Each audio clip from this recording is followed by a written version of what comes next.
All right, so I think we're just going to go ahead and get started. Hello there, my name is Quentin Russell. I am the Content Marketing Specialist here at Doc365, and today we're going to be covering 7 tips for workplace safety. Now, as I'm sure a lot of you are aware, while we're not exactly coming up on the end of the COVID-19 pandemic, we are certainly seeing the light at the end of the tunnel with mass vaccinations and everything, and people beginning to create plans to return to the office. So with that said, we want to provide resources, tips, and tools that you can really use to ensure that your workplace is safe in the coming year. So what are we going to be talking about today? Well, first thing we're going to talk about is things that you need to consider when and before returning to the office. After that, we'll go over the 7 workplace tips that you can use to ensure your employee safety. After that, we'll provide some brief tips for how to build a workplace safety strategy that you can use to, keep your team safe.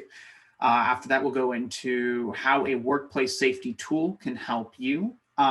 Specifically, we'll be covering different sorts of safety, quality, and risk management software and the benefit that can offer your company. And then finally, we're going to end off with a quick question and answer session with Doc365, that being us. So the way we want to do that is that if you have any questions, please make sure to type them in the chat during the webinar. I will make sure to address them at the end during this section. You can also unmute yourself during this time, and I will do my best to answer any questions you may have. If there's anything I cannot answer during that time, I will make sure to email it to you alongside the follow-up email that you'll be getting today, where you will receive the recording of the webinar. So before we get started, who are we? So we're Doc365. We're a software company located in Jacksonville, Florida. We have over 17 years of experience working with SharePoint to deliver exceptional productivity solutions. We've worked with a wide range of companies in a variety of industries to implement a diverse array of SharePoint productivity tools. This includes internet portals, contract management systems, CRM solutions, and safety management tools. Our mission is to break down silos and build stronger employee engagement across your organization. What does that mean? Well, basically what tends to happen at a lot of companies over time is that people acquire knowledge and then they just kind of keep it to themselves, and they build up these silos of information that could benefit the company, but they don't. And so our vision is to provide companies with tools that can really break down these walls, disseminate information to everyone to make sure that all the members of your team can do their jobs to the best of their ability. Basically, we want to help you do what you do, but better. As part of that, we have our upcoming webinars. So on January 19th, which is next Tuesday, we will be doing the next part of our SharePoint Basic series. We'll be covering external sharing. So how to set that up and how to make sure that your information and your SharePoint tenant remain safe while you are sharing information externally. After that, on Tuesday, January 26th, we'll be going over how SharePoint modernizes contract management. Following that, on February 2nd, we'll be covering term store management as part of the next SharePoint Basic series. And then on February 9th, we'll be doing how internet portals drive engagement, kind of covering the mechanics behind that, because a lot of people say that internet portals drive engagement, but they don't exactly cover how they do so. And we really want to help you understand that. So with that said, let's get started with today's webinar. First of all, things to consider when it comes to remote working and everything, because 2020 kind of upended the workplace. I don't know if you've known this, but a lot of people have switched over to remote working. And so as part of that, workplace demographics have really changed. According to Gartner, about 88% of organizations worldwide made it mandatory / encourage their employees to work from home after the pandemic took off. During that time, about 73% of employees said that they felt they were very successful working from home, and 86% felt that they were fully productive. As to what's going to kind of happen after the webinar, not the webinar, but after the pandemic, well, about 25% of the companies said that they will be moving at least 10% of their workforce to permanent remote positions after the pandemic. So basically what that kind of says to me, at least, in my mind, is that COVID-19 has basically upended the old ways of the kind of the old resistance to remote work. And so a lot of companies are switching to a more hybrid approach. Um, in fact, some companies are considering never even going back to the office. And so I think a big conversation that you should be having when it comes to workplace safety and everything is it worth going back to the office? Because there's a lot of things to consider. First of all, when you're going back to the office, do you have a concrete plan for returning to the office, or do you just have a nebulous idea of, okay, well, we'd like to be back in the office by this date, but you're not sure how we're going to get there? Another thing you should be asking yourself is, does your team want to return to work? And in fact, actually, another question you should ask is, do they even need to? Is there a good reason? Are you fully capable of performing your job remotely? Is there some aspect of the work that you're doing that gets lost when you're not able to have those face-to-face interactions? If the answer to those questions is that it's not really necessary, that your team's doing just fine, then maybe consider staying separate from one another, because at the end of the day, that's extremely safe. You can guarantee that they're not going to be exposing themselves needlessly. And then, final question, how have they performed? Because I mean, they could say that they don't want to go back. They could say that they're doing just fine, but what do the hard numbers say? Has productivity stayed the same? Has it increased? Has it gone down? These are all things you need to consider.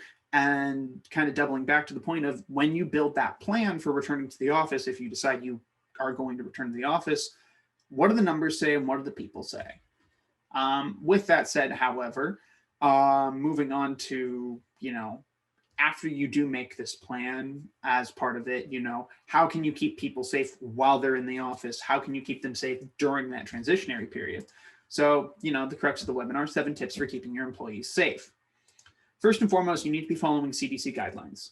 I don't think there should be any kind of resistance to that. But basically, on their website, it says these are the kind of 5 major things that they want to emphasize to employers. First of all, you need to have up-to-date sick leave and supportive policies. You need to make sure that your employees are educated about safety practices and policies. Furthermore, you need to deal proactively with staff members who are potentially sick or exposed to COVID-19. So if you think that anyone might be having a problem, encourage that they go get testing. Make sure that you're paying for that testing and making it so that it's easy for them to gain access to said testing. Furthermore, the 4th one that they recommend is doing, consider improvements and changes that could be made to create a safer office environment. Making sure that everyone is stationed 6 feet apart, everyone's wearing masks inside the office, regular sanitation. All of these are important things. And then 5, this is kind of a general tip that they have for everyone, but you need to be looking for all of the ways that you can to mitigate risks, like potentially not going back into the office, coming back in shifts. There's really a lot of ways that you can prevent people from getting coronavirus in the office, or just workplace safety in general.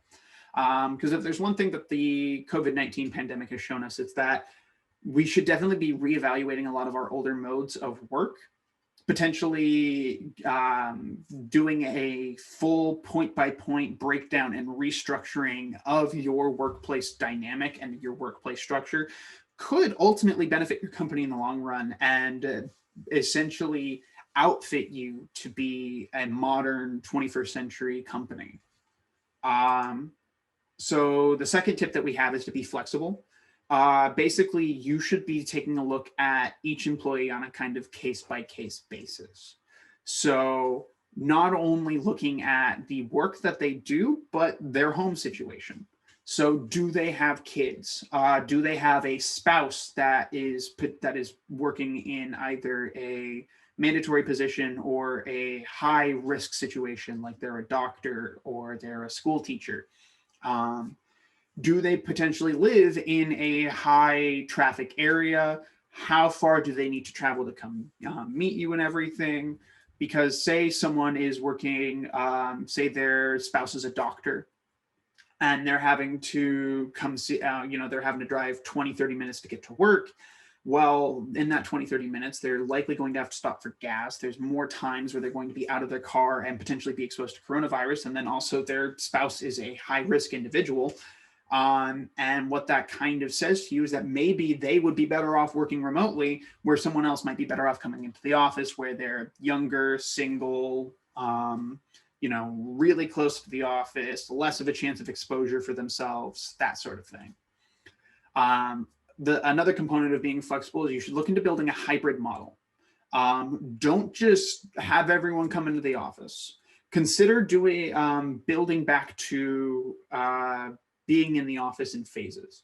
So say, the X number of people come into the office on Monday, X number of people come into the office on Tuesday, Y come in on Thursday, Z come in on Friday.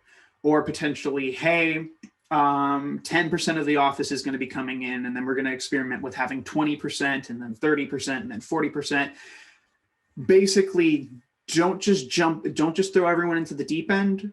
Kind of tiptoe in so that if you do have to backtrack and send everyone back to working remotely, you're not upending the entire remote apparatus that you've built over the last 10 months to a year.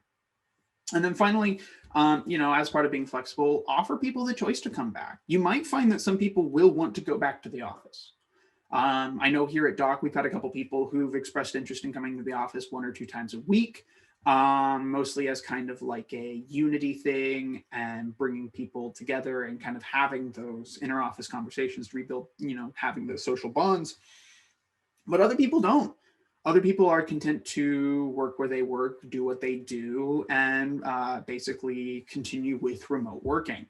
And really, that just kind of depends on the employee. And I think a big part of getting through this with a strong, engaged, high morale workforce is taking their choices, their wants, their desires, their needs into consideration.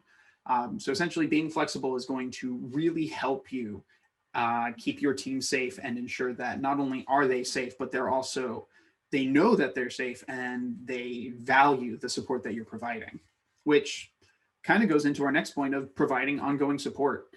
The last year has been rough on everyone. I don't think anyone is coming out of this without any sort of stress or anxiety.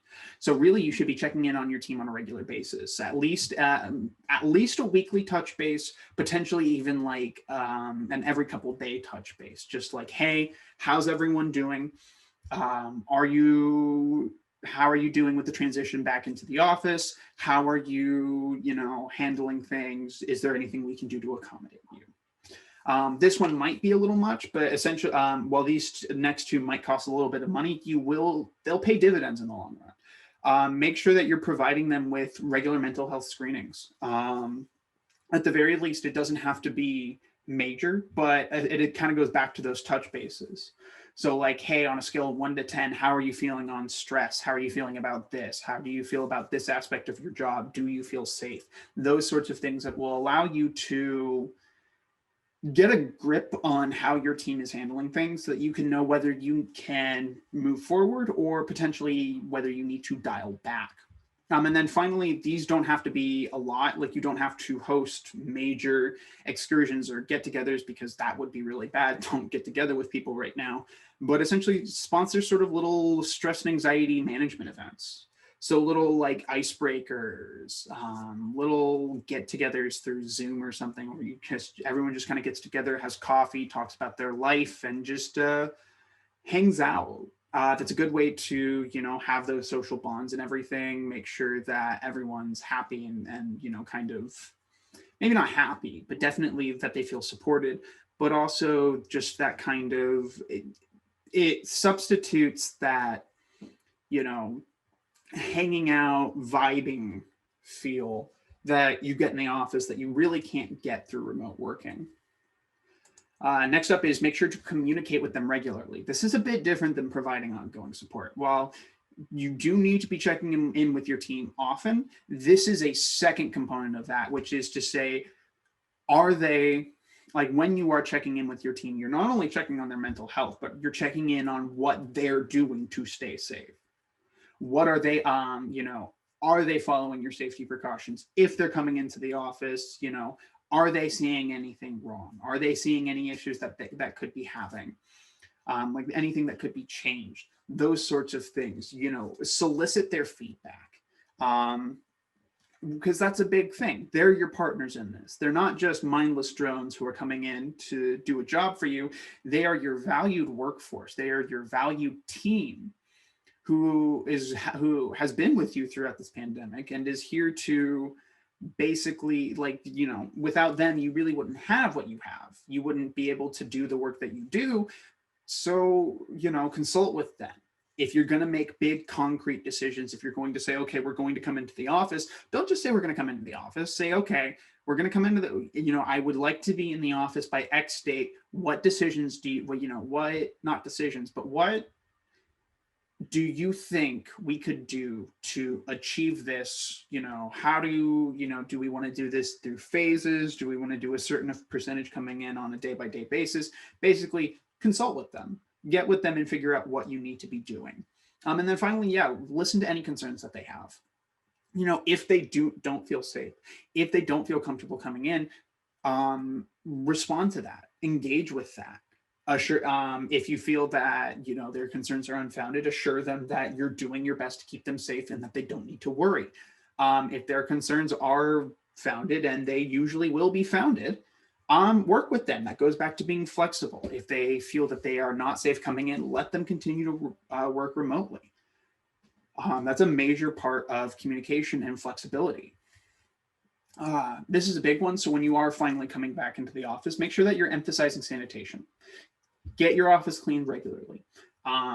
Make sure everyone is doing their best to clean down their workstations when they're done. Provide sanitation masks, complimentary. Don't make employees pay for that, because that would be terrible optics. But basically, make sure everything's clean, everything's sanitized. Someone's going in there cleaning the bathroom regularly. Everyone's, if someone sneezes, they're sanitizing all of the space around them. Because you really can't be too paranoid with this. No one really knows what's going on with COVID, and what goes on a case-by-case basis can differ. Some people are asymptomatic, and some people need to be on a ventilator for weeks on end. So you really can't afford to take risks with this. Also, make sure that you're communicating when spaces have been cleaned. So you're saying, okay, the bathroom was last deep cleaned, on January 3rd at 11 a.m. And if it's a week, and if it's January 10th, then that maybe lets people know that they probably shouldn't be using your bathroom and they should move on. However, if you are cleaning your offices regularly, that shouldn't be an issue, but still make sure to communicate that so employees can have a peace of mind and know and make informed decisions about their own health. Moving on. So this is one tip that we've kind of touched on this, but basically you need to be building a hybrid approach to coming back to the office to keep people safe. Like I said, we already talked about rotational work schedules. So some people coming in on Mondays, some people coming in on Tuesdays, some people coming in on Wednesdays, that sort of thing. Basically where you're using the office space, everyone's coming in, but they're coming in on different days, and it's just small groups of like 5 or 6 people. So you're still getting that social interaction. You're still getting people in there and using that space that you're probably that you've been paying for the last year. But, you're making sure that everyone's safe and you're not unduly exposing people to, potential coronavirus. Another thing you could try is returning in phases. So essentially, okay, we're going to have phase 1, 10% of the people coming in. Phase 2, 20% of the people. Phase 3, again, something that you can walk back.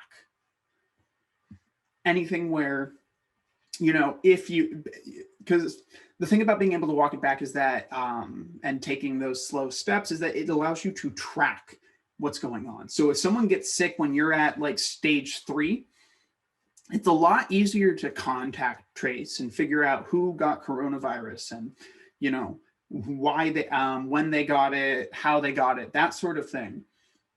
When you're documenting everything and you're moving slowly, and so not everyone is jumping in at once, as opposed to everyone coming into the office on the same day and it being chaotic and no one really knowing what's going on, and there not really being an actual plan. So you really can't figure out what's happening, and then suddenly you're back to square one and everyone's working from home again.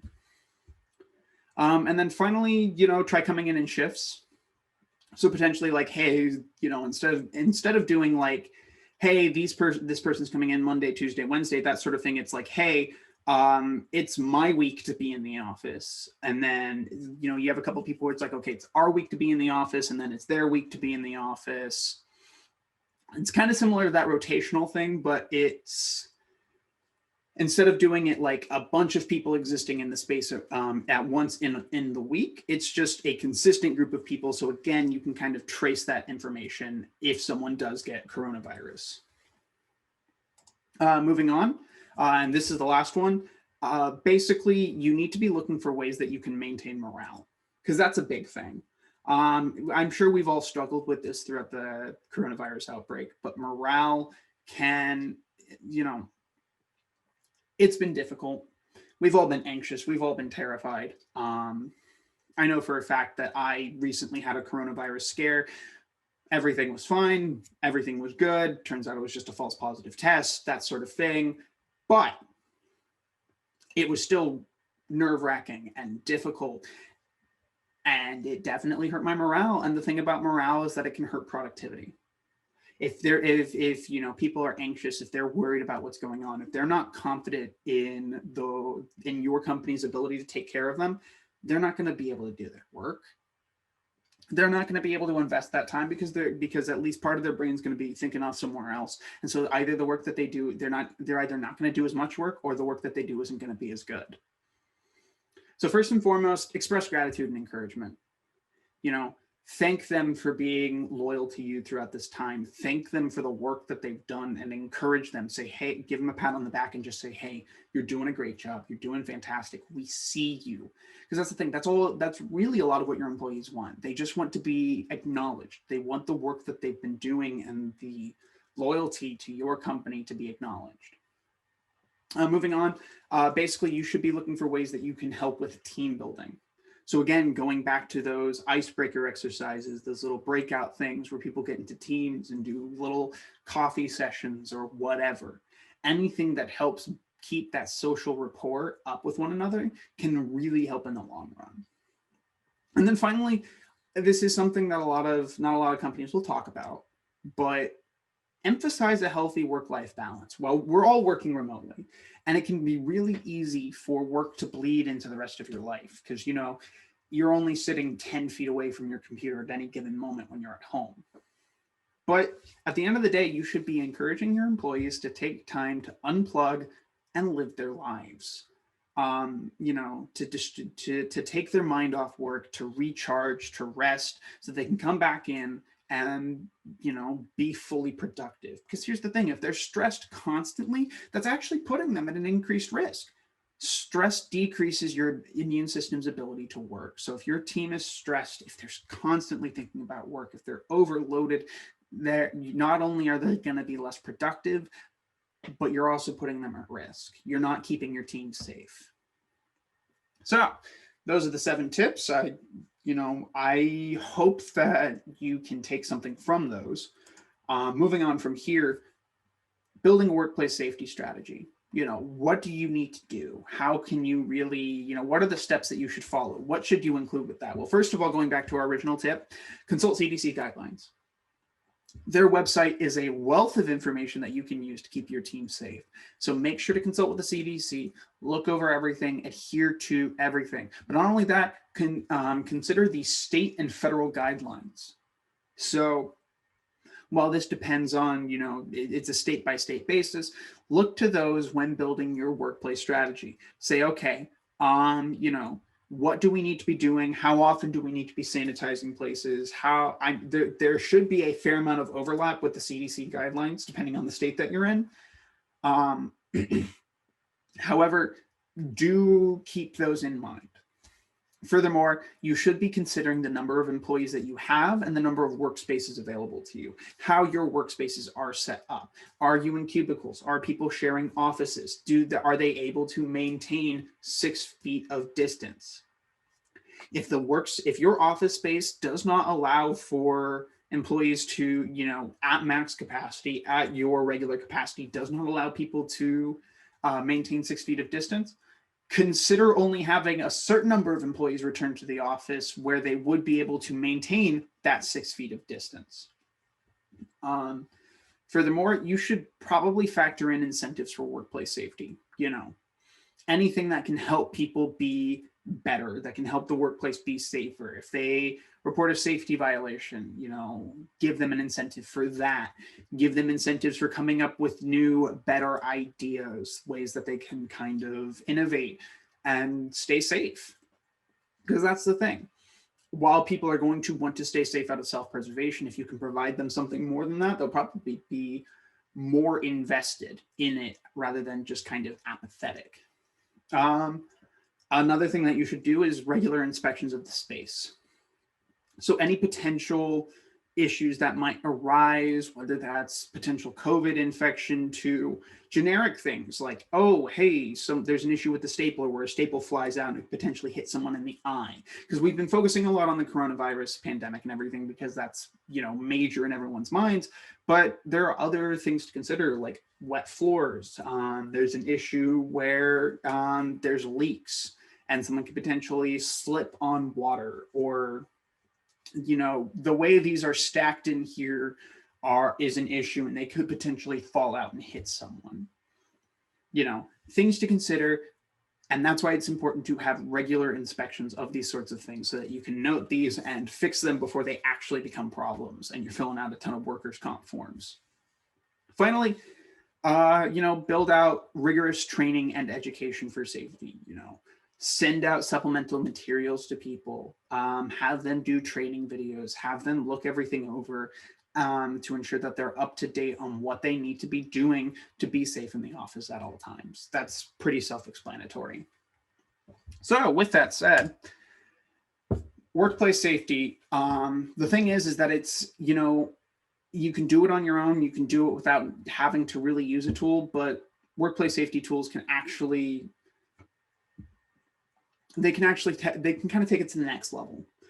They provide a kind of centralized location for you to note and catalog all of the different risks, issues that are coming up in your workspace so that you can address them ahead of time, create full action plans, and then assign them out to people.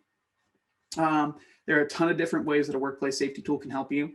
Very self-explanatory. You have improved health and safety performance.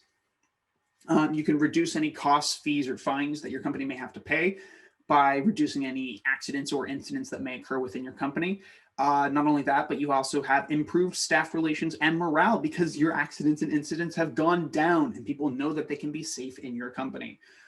Furthermore, you have improved business efficiency because you're not running into problems. You're addressing them you're addressing them while they're issues, so they can't evolve into problems and interrupt your work cycle. Not only that, but when you have those big accidents, those big incidents, those big problems, they hurt your public image. People don't want to work for a company that's going to let them get hurt. So if you can remove that, make it so that your employees are safe and you don't have those things come up, people are going to want to work for you. They're going to want to do business with you. This one's also self-explanatory, lower insurance premiums. If people aren't getting hurt on the job, your insurance company isn't going to consider you a liability, so they're going to charge you less. Furthermore, easier access to finance, same thing. Banks don't want to work with companies that, banks and investors don't want to work with companies that are considered risks. Sorry, my throat is dry. But they don't want to work with companies that are at risk of bad public image, of having to do massive payouts to people who got hurt on the job, that sort of thing. Furthermore, you have increased regulatory compliance, you're able to track issues as they come up. So if something does happen in your company, you can look back through, look at your logs and say, we did everything right. This isn't our fault. We were compliant. Not only that, but you have improved confidence and also an increased sense of corporate and social responsibility. Basically, you can go about your business knowing that your employees are safe, that you can do what you need to be doing, and you don't have to worry about any incidents coming up because you've dealt with that. Now, as part of that, we'd like to take a few moments to show you our SafePoint system. It is our new safety, quality, and risk management system. We designed this with the idea that, everyone should be able to, every company should have access to a comprehensive system that allows them to, resolve problems before they're problems, but they don't have to pay out, they don't have to break the bank to do so. So we built SafePoint using Office 365. So if you have an Office 365 subscription, we'll basically be able to come in and build this out within your tenant. So like I said, you've got, so with our comprehensive dashboard and everything, it creates a top-down view of everything within your SafePoint system. I should also note that this is not what SafePoint would look like if you were using SafePoint. We would work with your team to fully brand this in your image. And also the dashboard would be reflective of the activities within your company. So if you don't necessarily deal with injuries and accidents, but you do deal with, minor things within the office, people, more, how should I say, mental health, or even, well, not necessarily mental health, but, basically whether there's not, it can be reflective of the fact that not everyone's going to risk getting their arm cut off in the office. But someone staples their hand, someone breaks their leg doing something, they go to retrieve paper out of the copy room or something and something falls on them. Or if they, catch coronavirus in the office and they need to make a report, that sort of thing. The dashboard can be reflective and indicative of the types of accidents and incidents that would occur within your company. And also it'd be your colors. So with our safety management system, it's really easy to go over and look at over everything. Basically what you do is you see the report. So what someone does is users go into this safety incident form. They say, okay, this happened. They tell you when it happened, what happened, full description, when it happened, like I said, and then where it happened, so that and then basically there's also the suggestion for correction. So what can we do in the future to make sure this doesn't happen? From there, with the incident, after everything is typed up and all of the documents are submitted, it allows you to use automated workflows to build out a corrective action plan that you can then use to assign and create tasks for people to resolve them. Essentially, so that in the future, you don't have to struggle with this anymore. You don't have to deal with this anymore. Not only that, but you can look over the different policies and procedures, make them available to people so that if there are safety concerns, if there are things that people need to know, they have access to those documents so they can say, okay, well, I'm about to go do this. What do I need to know about this so that I can stay safe? And if they violate that, well, then you can point to that and say, you had access to those documents. You had access to the information you needed. You are at fault here. Further, you have a full risk registration area so that you can say, okay, as you are doing audits, as you are doing inspections, you can say, okay, so these are risks. You can assign them you can assign them essentially on the risk matrix. You can assign them a rating that says, okay, so this is a 1, this is a 2, this is a 3, 4, 5. So you can then address these. So you create the you log these risks, and then what you can do is you address them. Like I said, with corrective action plan, CAPA, you can say, okay, we are prioritizing this because it is an extreme risk. We need to go deal with this. And then once it's done, once it's been approved, once you know that there's an actual disruption to the business and it's acknowledged that it needs to be resolved, you can then go in, have your employees resolve it. And then going forward, you can say, okay, we've dealt with this. We have confidence. We know we're not going to struggle with this in the future. Because all of this is built on Office 365, if you're already an Office 365 user, it's not going to be difficult to learn how to use this. Furthermore, we provide full training. So, and also not 24/7 support, but we do offer unlimited support. So if you have any issues with your system, if you have any questions, if you'd like further training, we'd be able to provide that for you and help you with anything that you may need. With that said, let's head back over to the PowerPoint. If you'd like, so this was a very bare bones, basic look at SafePoint. If you'd like a full 30 to 45 minute demo, please make sure to sign up for a free demo, completely free, no obligation. We're not going to hound you. We're not going to, bombard you. We're not going to find out where you live and knock on your door. So there's no harm in signing up for the demo. We'd love to answer any questions that you may have, do a full in-depth look, go over any ways that SafePoint can help your business.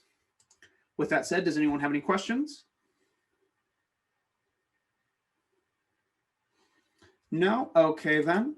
So again, if you'd like to talk to us, our phone number is 904-309-9970. You can reach out to us at info@mydoc365.com, or you can reach out to me if you have any further questions, qrussell@mydoc365.com.